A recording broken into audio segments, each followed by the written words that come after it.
On ne peut pas imposer dans un espace public tout ce qu'on souhaite. Voilà, il existe des règles. Vous pouvez pas, par exemple, vous promener nu dans la rue. Vous ne pouvez pas porter certains insignes.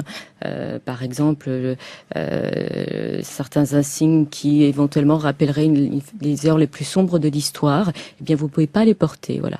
Et moi, je reste quand même assez surprise. Par exemple, qu'en Afghanistan, des femmes s'immolent parce qu'elles ne supportent plus cette oppression, et qu'en France, on nous explique que ce serait formidable. C'est pas parce que quelques rabouillis de droite ont décidé de faire une non-campagne présidentielle autour de fantasmes que nous allons nous conformer à leur truc. Vous allez porter l'affaire sur un autre terrain, le terrain social. Chaque fois qu'ils vont nous parler d'immigration, d'islam et je ne sais quoi, qui sont leur maladie mentale et leur obsession, nous on va leur parler feuille de paye, augmentation de salaire, salaire maximum, etc. Ouais, mais il faut en parler aussi, non, de l'immigration, de la sécurité. Oui, d'accord, mais enfin on ne va pas non plus devenir des névrosés de cette affaire. Hein. Par contre, ce qui est intéressant, c'est que la circulaire ne dit quasiment rien sur le pire des scénarios, qui est l'article final de la loi, celui qui prévoit la sanction contre les personnes qui forcent les femmes à se voiler. Et là, la circulaire, c'est un deuxième cas de figure, ça. Oui, mais là, la circulaire, elle ne dit absolument rien. Et alors, la vraie difficulté, elle est quand même là, parce que là, on est face à un délit, 1 an de prison, 30 000 € d'amende. La loi va être infiniment difficile à appliquer et elle sera infiniment peu appliquée.